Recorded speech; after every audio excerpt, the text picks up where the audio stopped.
இந்த சுண்டி விளையாடும் விளையாட்டு பற்றி மார்க்கத்தின் நிலைப்பாடு என்ன என்பதை கேரம் போர்டு சம்பந்தமாக செஸ் சதுரங்க விளையாட்டு மார்க்கத்தில் கூடுமான்னு சொல்லி, அதாவது ரசூலுல்லாஹி ஸல்லல்லாஹு அலைஹி வஸல்லம் அவர்கள் ஒரு செய்தி சொல்கிறாங்க அப்படின்னு சொன்னால், சஹீஹ் முஸ்லிமில் வருது, அபூ ஹுரைரா ரலியல்லாஹு அறிவிக்கிறாங்க, மன் லைப பிஷ்ஷத்ரஞ்ச், யார் அதாவது ஷத்ரஞ்ச் அல்லது மன் லைப பின் நர்த், ரெண்டு மாதிரி அறிவிப்பு வருது, இந்த விளையாட்டு விளையாடுகிறாரோ ஃபகஅன்னமா சபக யதஹு பிலஹ்மில் ஹின்ஸீரி வ தமிஹா, அவர் தனது கையை பன்றியின் இறைச்சியிலும் இரத்தத்திலும் கலந்து கொண்டதற்கு சமம் என்றாங்க சொல்லுவாங்க.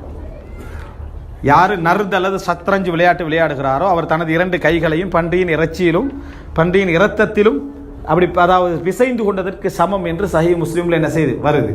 இப்போ இந்த நர்து சத்ரஞ்சு அப்படின்னா என்ன என்றால், இது அதாவது பெரும்பாலான அறிஞர்கள் சொல்லக்கூடிய விஷயம், இது இந்த தாயக்கட்டையை குறிக்கும். தாயக்கட்டை விளையாட்டு நம்ம இலங்கையில் சொன்னோம் லூடேன்னு, ரெண்டு லூடை கொண்டு பாம்பு லூடை, அடுத்து என்ன இந்த மாதிரி ரெண்டுன்னு சொல்கிறோம். சரியா ரமலான் டைமில் தான் அது வெளியே வரும். சரியா இந்த விளையாட்டு யார் விளையாடுகின்றாரோ அவர் என்ன அதாவது இந்த வேலை செய்ததற்கு சமம் அப்படின்னு. நம்ம எல்லா வீடுகள்லையும் அதை என்ன செய்யுது இன்றைக்கி சரியா ரமலானில் பார்த்தா அதை வெளியே எடுக்கிறது. ரமலானில் பார்த்து கடைகள் எல்லாம் தொங்க விட்டுருப்பாங்க டைம் வேஸ்ட் ஆகிறதுக்கண்டே. எனவே இது ஹராம், அது நஸ்ஸன் ஹராம். இந்த அதாவது தாயக்கட்டை விளையாட்டு விளையாடுதல் அல்லது நர்தண்ட விளையாட்டு விளையாடுதல் ஹராம். அதாவது இந்த ரெண்டு விளையாட்டும் எதை குறிக்கும் அப்படின்னு சொன்னால், பெரும்பாலான அறிஞர்களுடைய நிலைப்பாடு இது இந்த தாயக்கட்டையை தான் குறிக்கும். தாயக்கட்டை விளையாட்டை என்ன செய்வார்கள், அதை சொல்வார்கள். அதே நேரம் இது அதை மட்டும் குறித்து தான் ரசூலுல்லாஹ் சொன்னாங்களா அப்படி என்று கேட்டால், அல்லாஹு அலம் இது போன்ற எல்லா விளையாட்டையும் குறிக்கும் என்பதுதான் பொருத்தமான நிலைப்பாடு.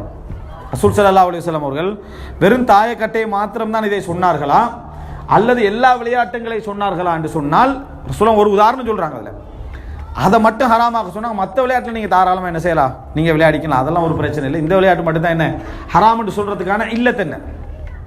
சிலர் சொல்கிறாங்க என்னென்னா, அதை போட்டால் என்ன அதில் ஒரு கிட்டத்தட்ட விளையாட்டு இல்லை, ஒரு சூது மாதிரி. 6 விழுந்தா அவர் முன்னேறுவார், 3 விழுந்தா அவர் என்ன 2 விழுந்தா, அதாவது இஷ்டப்படி விழுறது. ஆனால் கேரம் செஸ் எல்லாம் அப்படி இல்லை, சதுரங்கம்லாம் அப்படி இல்லை, யோசித்து மூளை யூஸ் பண்ணி விளையாடுற விளையாட்டு. ஆனால் இந்த டாம் அது போன்றவைகள்லாம் மூளை யூஸ் பண்ணி விளையாடுற விளையாட்டு. ஆனால் இந்த விளையாட்டை பொறுத்த வரைக்கும் என்ன அப்படி இல்லை, என்ன சும்மா ஒரு சான்ஸ் பை சான்ஸ் விளையாடுற மாதிரி, 3 விழுந்தா 6 விழுந்தா அப்படின்னு விளையாடுறது தானே அது. அப்போ எனவே ஒரு திறமைக்கு சம்பந்தம் இல்லைனால ரசூலுல்லாஹ் தடுத்தார்கள் அப்படின்னு, அது ஒரு பொருத்தமான காரணம் மாதிரி விளங்கலை. அப்படி காரணம் மாதிரி நம்ம நினைச்சோம் என்று சொன்னால் நிறைய விளையாட்டு போயிடும். பல்லாங்குழி போயிடும், பண்ணிட்டா சக்கபிளான்ஸ் ஒரு விளையாட்டு ஒன்று, அதுக்கு என்ன சொல்லுவீங்களோ தெரியாது, அந்த விளையாட்டு போயிடும். அதெல்லாம் இந்த சான்ஸில் விளையாடுற விளையாட்டுக்கள். இந்த மாதிரி சான்ஸால விளையாடுற விளையாட்டுகள் கூடாது அப்படின்னு சொன்னால் நிறைய விளையாட்டு என்ன செஞ்சிடும் போயிடும். அதுக்காக ரசூலுல்லாஹ் தடுத்த மாதிரி விளங்கல. அல்லாஹு ஆலம்.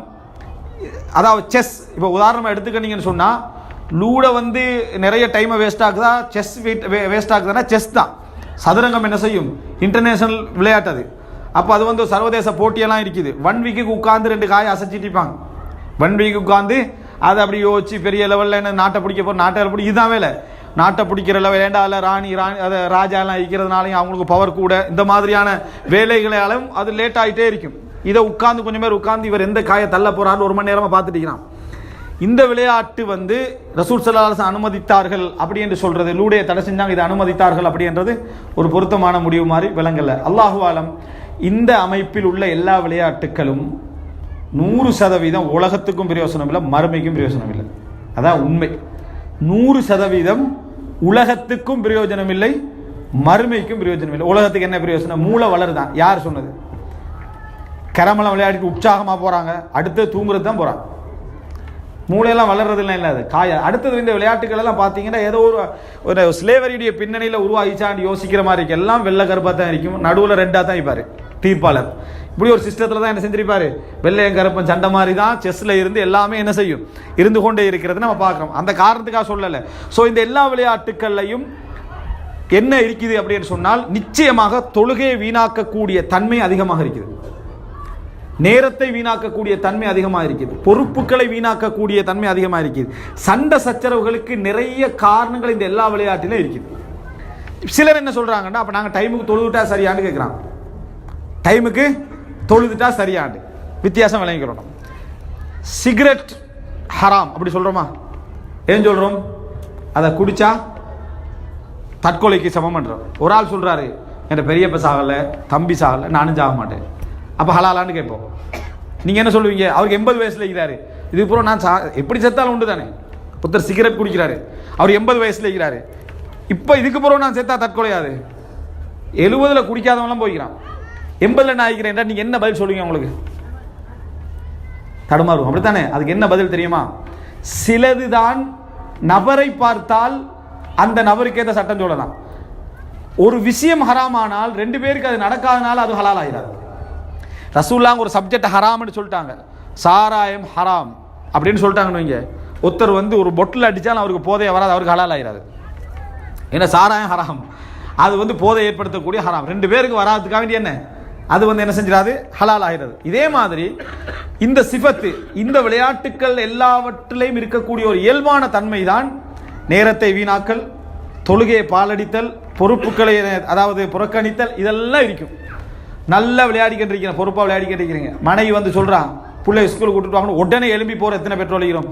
கொஞ்சம் லாஸ்ட் ரவுண்ட், என்ன லாஸ்ட் ரவுண்ட், 2வது ரவுண்ட், 3வது, இதனால் எத்தனை அந்த பொறுப்புலேருந்து நமக்கு வர முடியாத எத்தனையோ விஷயம் அதில் இருக்குது. அந்த இயல்பு, அந்த விளையாட்டுடைய இயல்பு, அது இந்த விளையாட்டுடைய இயல்பு. இதனால் அந்த விளையாட்டுடைய இயல்பு அப்படி இருக்கிறதால ஒரு ஆள் 5 நிமிஷம் விளையாடினாலும் அது அவருடைய சப்ஜெக்ட் வேறு. அந்த விளையாட்டுடைய இயல்பை என்ன செய்யும்? தொழுகையை விட்டு என்ன செய்யும்? தடுக்கும் என்பதனால இது போன்ற எந்த விளையாட்டுகளாக இருந்தாலும் பருவ வயது அடைய முன்னால உள்ளவர்களுக்கு மார்க்க ரீதியாக தடை இல்லை. பருவ வயது அடைய முன்னால் உள்ளவர்களுக்கு விளையாட்டுக்கள் அனுமதி என்ற அடிப்படையில் அவர்கள் சின்ன வயசுல என்ன செய்யலாம், விளையாடலாம். ஆனால் அதிலே பழக்காமல் இருக்கிற சிறந்தது, பெருசாக நான் பழக்குவாங்கன்னு சொன்னான். ஆனால் மற்றபடி பருவ வயது அடைந்தவர்களாக இருந்தால் இந்த விளையாட்டை என்ன செஞ்சிடணும், அவங்களுக்கு தொழுகை கடமையாக்கப்படுற டைமில் இது கிரமாக இருந்தாலும் எதுவாக இருந்தாலும் மார்க்க ரீதியாக தவிர்க்கப்பட வேண்டிய ஒரு விளையாட்டு. இந்த ஹதீஸின் அடிப்படையில் இதெல்லாம் அதில் வரும். ஃபதாவா லஜ்னத்து தாயிமான்னு சொல்லி, அதாவது சவுதி அரேபியாவுடைய நிலையான மார்க்க ஆய்வு சபை கெரம் ஹராம் அப்படின்ற தீர்ப்பு கொடுத்துக்கிறான். கெரம் விளையாடக்கூடாது, இது இந்த பிரச்சனை என்ன செய்யும், உண்டாக்கும். சூதாட்டத்தோடு சூதாட்டம் இல்லாமலோ அது விளையாடக்கூடாது, எல்லாமே இந்த லூட லிஸ்ட்டில் தான் என்ன செய்யும், வரும் என்ற தீர்ப்பையும் என்ன செய்திருக்கிறார், சொல்லியிருக்கிறார்கள். எதன் காரணம்? அந்த விளையாட்டுடைய இயல்பு இப்படி தான் இருக்கும். விளையாட்டுனா என்ன செய்யணும், உங்களுக்கு உடலில் என்ன செய்யணும், ஜிம்முக்கு போங்க, கிரிக்கெட் விளையாடுங்க, ஃபுட்பால் விளையாடுங்க, இயல்பில் என்ன செய்யும், உடல் டயர்டாகும். 24 மணி நேரம் விளையாடிட்டீங்க, உங்களுக்கு கஷ்டம். இயல்பில் மற்ற வேலைக்கு நீங்கள் போயிடுவீங்க. எனவே உடல் ஒரு உழைப்புண்டு உருவாகணும். அப்படி இருந்தால் அது விளையாட்டுன்னு சொல்லலாம். இந்த அடிப்படையில் சின்ன பிள்ளைகள் கம்ப்யூட்டர் கேம்ஸ் விளையாடுறது இந்த கோணத்தில் பார்த்தீங்கன்னா பிழை இல்லை. பெரியவன் விளையாடுறது ஹராம். விளங்கிட்டா? இவர் அது உட்காந்துட்டு அந்த நாட்டை பிடிச்சிட்டு அவர் ஏரியா பிடிச்சி ஜனாதிபதியாகி போட்டிருப்பார். விளங்கிட்டா? என்ன பிழை? இதுவும் என்னது ஹராம். எனவே சின்ன பிள்ளைகளை பொறுத்தவரைக்கும், அதாவது மற்றபடி ஒன்றைக்கு இசை இருக்குது, என அதாவது பெண்கள் அந்த மாதிரியான பிரச்சனைகள் இருக்குது, அதனால் அது கூடாது என்ற ஒரு பகுதிக்கு வரும். அது வேறு. விளையாட்டு என்ற கோணத்தில் நீங்கள் எடுத்தீங்க அப்படி என்று சொன்னால் சிறுவர்கள் அவங்களுடைய ஏஜ் பருவ வயது அடைவு வரைக்கும் அவர்கள் விளையாடுறதுல பிழை ஒன்று இல்லை. அதை தாண்டி விட்டு என்று சொன்னால் என்ன, அது மார்க்கம் தடை செய்த அந்த பட்டியல் என்ன சொல்ற, உடல் உழைப்பு, மறுமைக்கு ஆர்வம் ஊட்டக்கூடிய மாதிரியான உழைப்பான உடலை அதாவது நல்ல முறையில் வைக்கக்கூடிய விளையாட்டுகளாக இருந்தால் மார்க்க ரீதியாக என்ன தடையில்